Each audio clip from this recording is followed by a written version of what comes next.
Hello there you guys, welcome to one of my videos. This is your Manchester United versus Brighton preview. It's Tuesday night, the 15th of February. It's a 8:15 kick-off and it's at Old Trafford. This game got rearranged because Manchester United were supposed to be playing Brighton on the 18th of December last year, but the game got postponed due to COVID. Manchester United are coming into this game on the back of a 1-1 draw against Southampton. Manchester United have drawn 1-1 in the last 3 games in a row.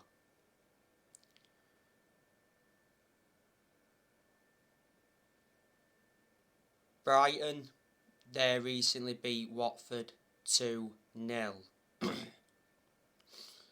Brighton's manager is Graham Potter. He's been Brighton's manager for over 2 years. He's under contract with Brighton until 2025. Before Brighton, Graham Potter managed Swansea, and before then he managed Ostersunds. Now Brighton have got some very good players in their team. They've got Utd Bissouma. He's a midfielder. On deadline day last month, Manchester United were interested in signing him. Obviously Manchester United want a midfielder because when Rangnick first came in, he identified Manchester United's midfield as a weakness. Tariq Lamptey, he's also very good for Brighton. He's a right back. Last month, Manchester United went in for him. He said Man United valued him at 30 million, but Brighton wanted 40 million.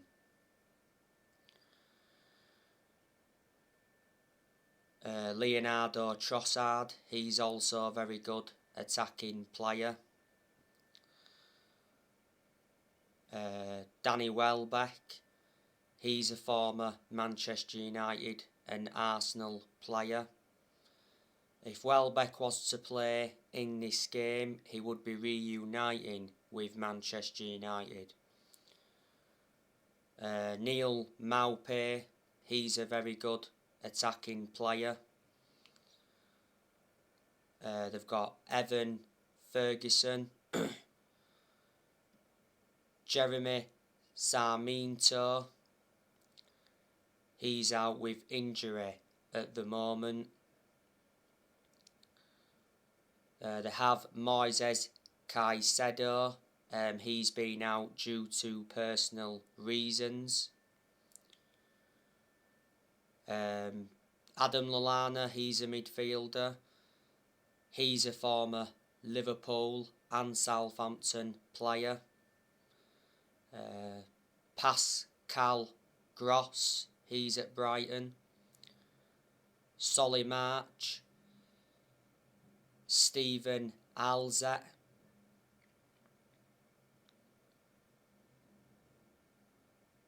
They also have Alexis Mac Allister. Lewis Dunk, he's a very good centre-half. They have Adam Webster, Shane Duffy, Joel Veltman.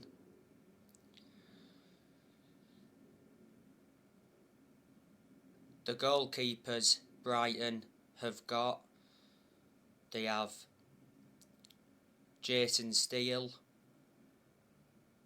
who I think is their number 1. They have Robert Sanchez and Thomas McGill. Let me put into the equation, Brighton have lost some players. Last month they lost Daniel Byrne. he left Brighton to go to Newcastle.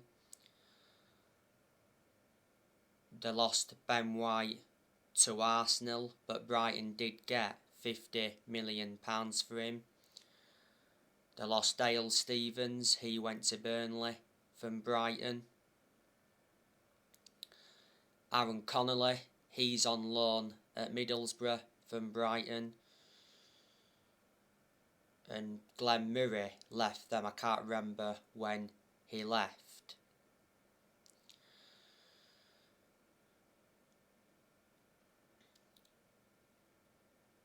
This fixture at Old Trafford last season between Man United and Brighton was 2-1 to Manchester United.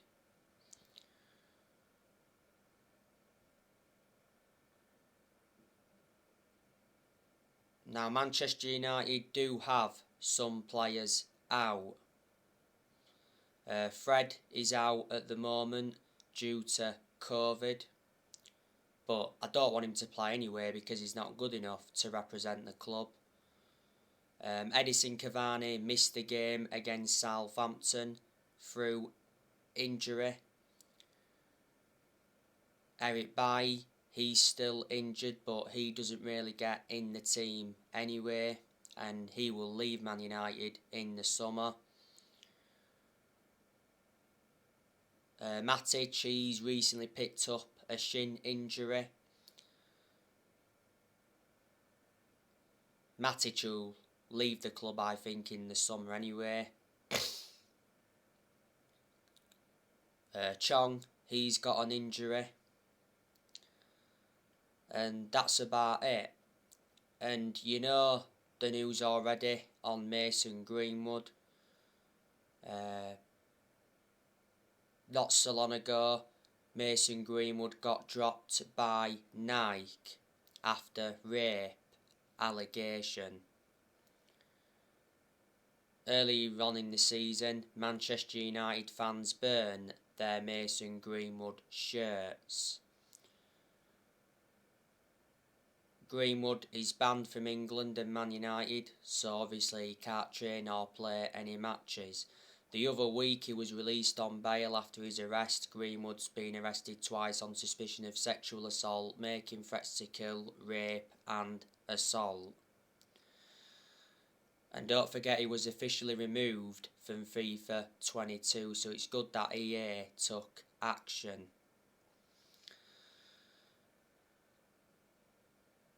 Greenwood's career at Manchester United is officially over, and his England career is officially over as well. It's disgraceful what Greenwood's done. He's only the age of 20. You know, he joined Manchester United's academy at the age of 6. He made his senior debut for Man United back in 2019, and since then he's gone to make 130 appearances, and he's scored over 30 goals. Last season, Greenwood signed a new 4-year contract.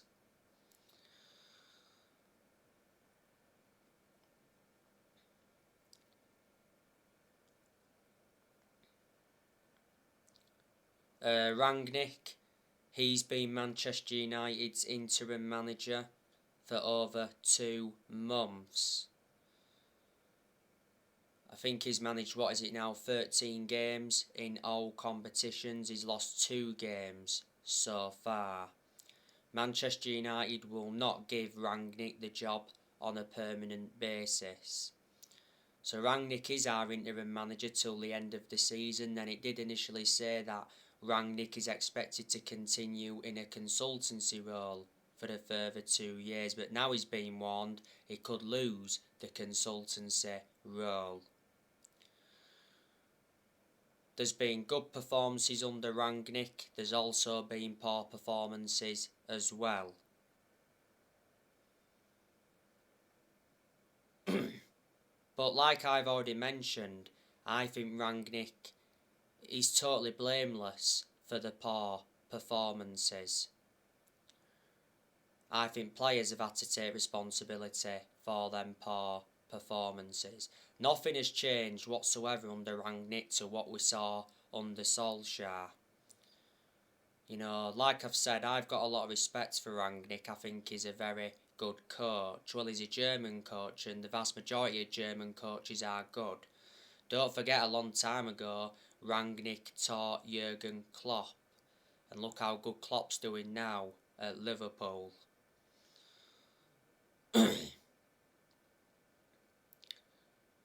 Prior to the game against Southampton, obviously it did say that Man United players were unhappy with Ralph Rangnick's training and give a nickname to Chris Armas, who's our assistant coach. It's said a few times that Rangnick, you know, he's losing the dressing room and that, and it's mentioned that Man United players are unhappy.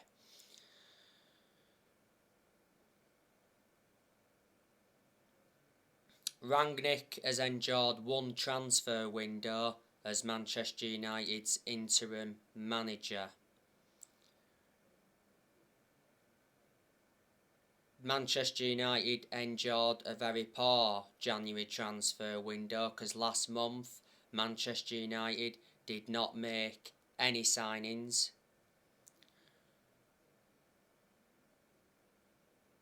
Like I said, Man United wanted to sign a midfielder. Lingard and Henderson should have left last month, but Manchester United blocked their exits. We had the incident with Mason Greenwood towards the end of last month. We did loan quite a few players out though in the January transfer window. We loaned Donny van der Beek out to Everton.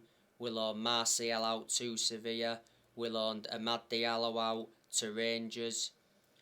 We also loaned Ethan Laird out. We loaned Tiedemann Mengi out to Birmingham. We loaned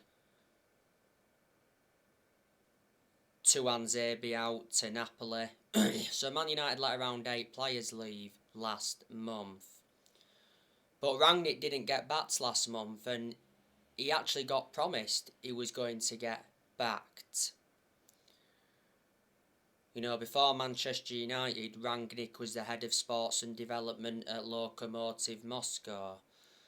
To his credit as well, he's made changes since he's come in, because earlier on this season he recommended Ewan Sharping as an assistant coach and analyst, and he recommended Saz Chalenzin as a sports psychologist, and he recommended Chris Armasin as an assistant coach.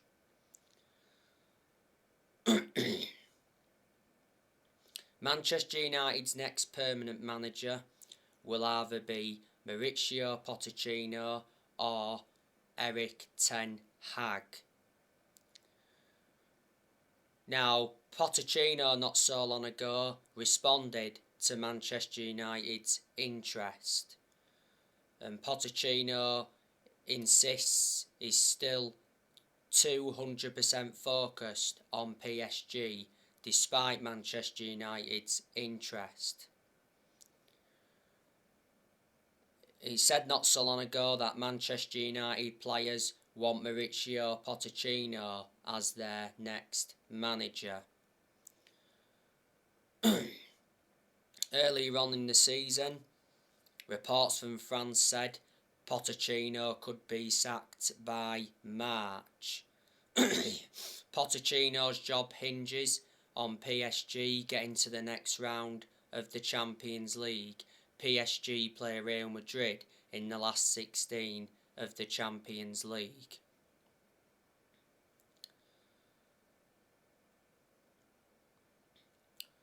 And earlier on this season, Pochettino reportedly told his friends he will be leaving PSG in the summer. PSG are trying to get Zidane to replace Pochettino. Pochettino has been PSG manager for over a year. His contract at PSG expires next year.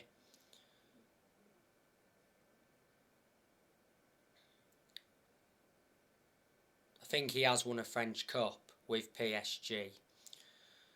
Pochettino is a good manager, even though he's hardly won anything. He is proven in the Premier League, which is beneficial. Because before, he endured a 5.5-year managerial tenure at Tottenham. Analysing the vast majority of his managerial tenure at Tottenham, Tottenham were competing in and out of the top four. But back in 2018, he got Tottenham to their first ever Champions League final, and at one point he almost won the league when he was Tottenham manager.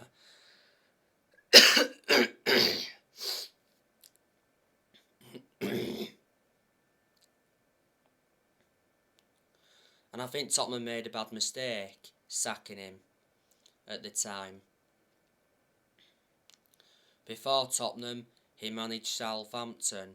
He only enjoyed a short managerial tenure with Southampton, but he still managed to guide Southampton to their highest ever finish in the Premier League.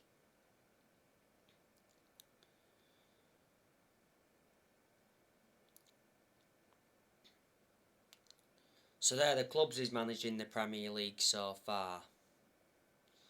And before Southampton, he managed Espanyol.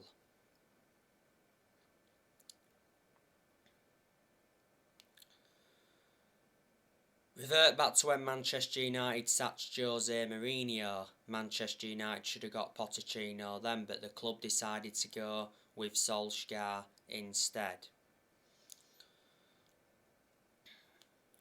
There's a lot of Manchester United fans that would like to see Erik ten Hag become the club's next manager.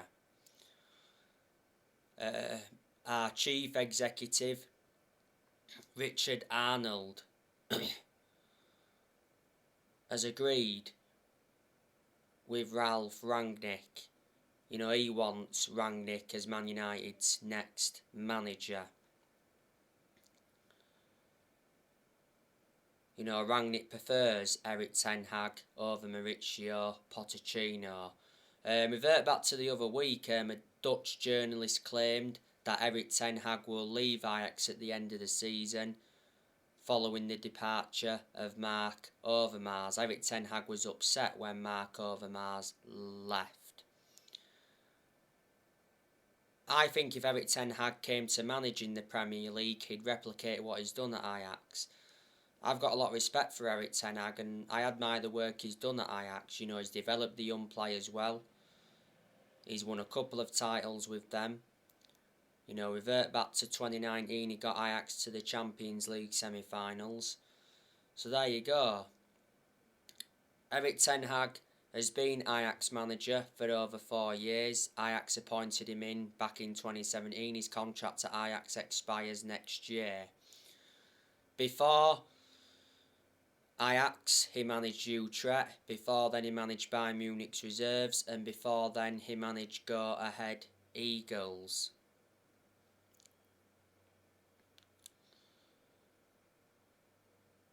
I think if he became Man United's next manager, he would be capable of winning trophies. And prior to the Southampton game, it said Manchester United added Luis Enrique to their managerial short list.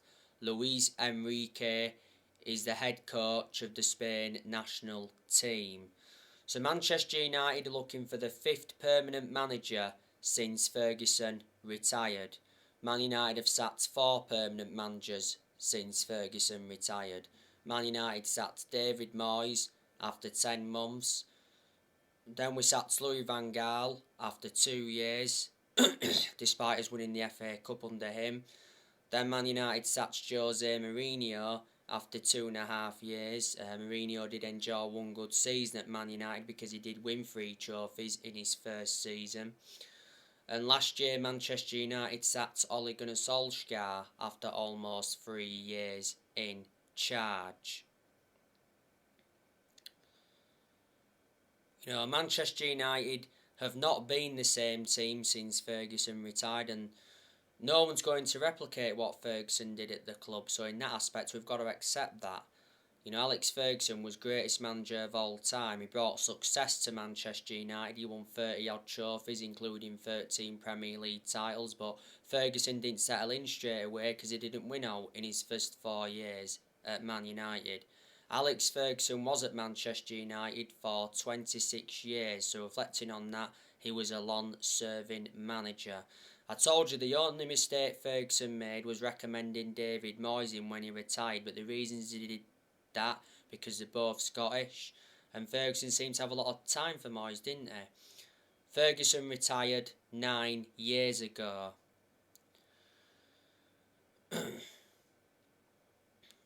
Manchester United have only won 4 trophies in 10 years.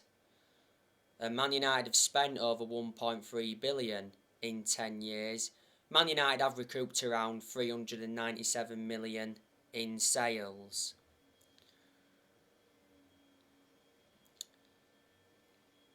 Our only chance of a trophy this season is the Champions League, and I'm very sceptical we're going to win that, so it's going to be another trophyless season. You know, Man United have not won a trophy since 2017. That's 5 years ago now, and that's nowhere near good enough to our standards. In the summer, I'm expecting Manchester United to make some signings, but on the other side of things, I'm expecting a lot of players to depart the club in the summer.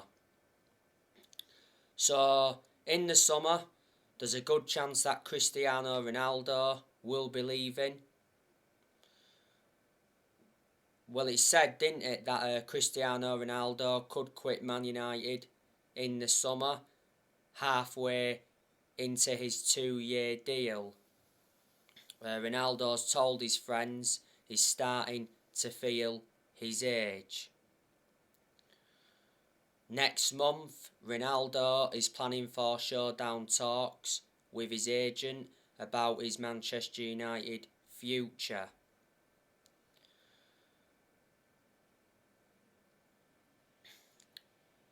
Not so long ago, it actually said Man United consider swapping Cristiano Ronaldo for PSG boss Mauricio Pochettino, because Ronaldo has been targeted by PSG.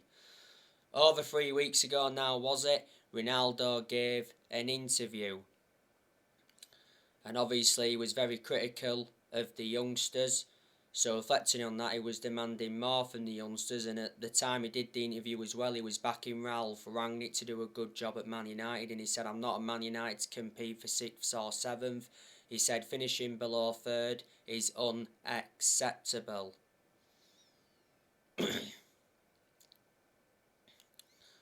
So that's what he said.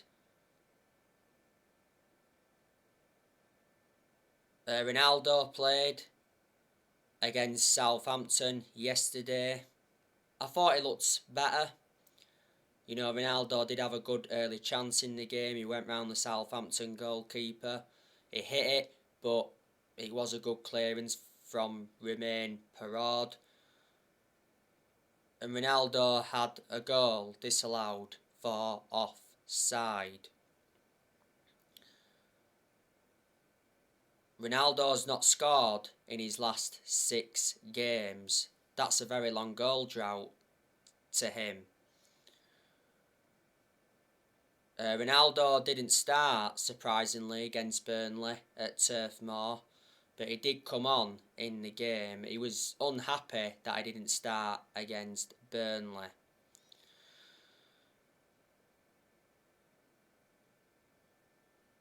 You know, since Ronaldo re-signed for Manchester United, he's scored 14 goals in all competitions. He has over 800 goals in his career. Man United re-signed Ronaldo last summer for 20 million with add-ons included. He wears a number 7 shirt, and his contract at Manchester United expires next year. There is an option to extend his contract for a further year. Ronaldo receives nearly £500,000 a week, so he is the highest earner at Man United at the moment. Juan Mata, he'll also leave the club in the summer. Mata's out of contract at Man United in the summer.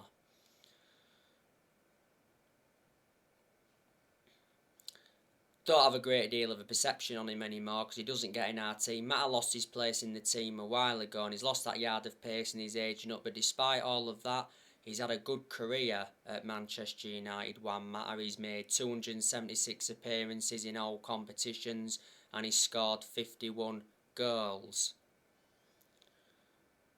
Matt has been at Manchester United for 8 years, so reflecting on that, he's been a long-serving player. Man United got Matt from Chelsea back in 2014. Man United got him for 37.1 million. Revert back to 2020, Man United, or should I say Matt, rejected an 18 million a year contract offer to play in Saudi Arabia. Edinson Cavani, he'll leave as well in the summer. Revert back to earlier on this season, Rangnick revealed that Edinson Cavani wants to stay at Man United until the end of the season. Cavani's out of contract at Man United in the summer. I've been hearing that River Plate are considering a transfer for Cavani in the summer to replace Julian Alvarez. Don't forget, last year Cavani was linked with Barcelona. Well, it did say, didn't it, that Cavani agreed to join Barcelona on an 18-month contract. Juventus and Boca Juniors were in for him last year, but Cavani rejected a move to Boca Juniors. Like I said earlier on in the video, Cavani didn't play against Southampton because of injury. Man United got him on a free transfer from PSG back in the summer of 2020.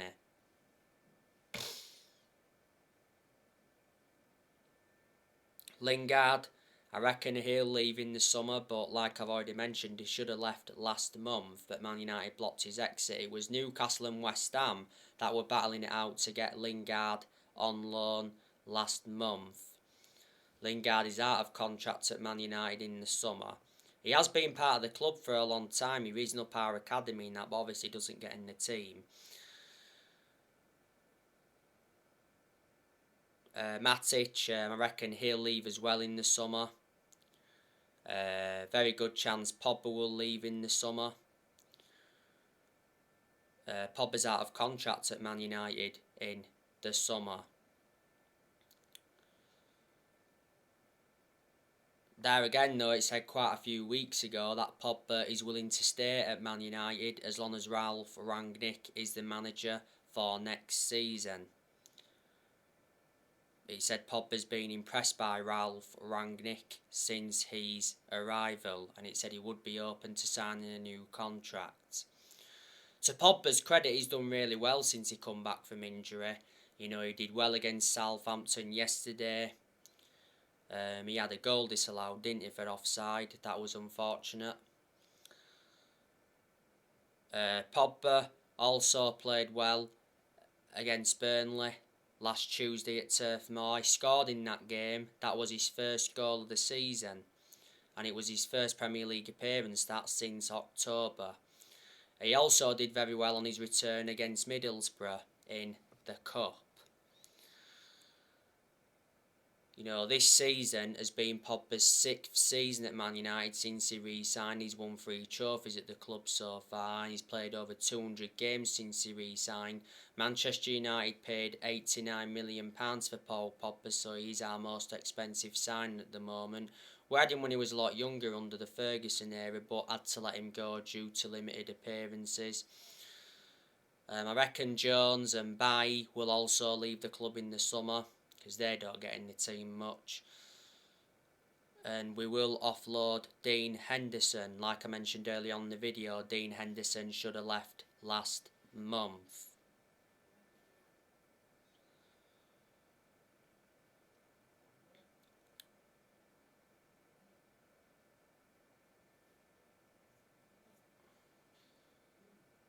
So there you go. Anyway guys, there'll be more videos coming up soon. Drop your comments, likes below on the channel if you do. Consider subscribe as always, and take care. God bless. See you all again very soon.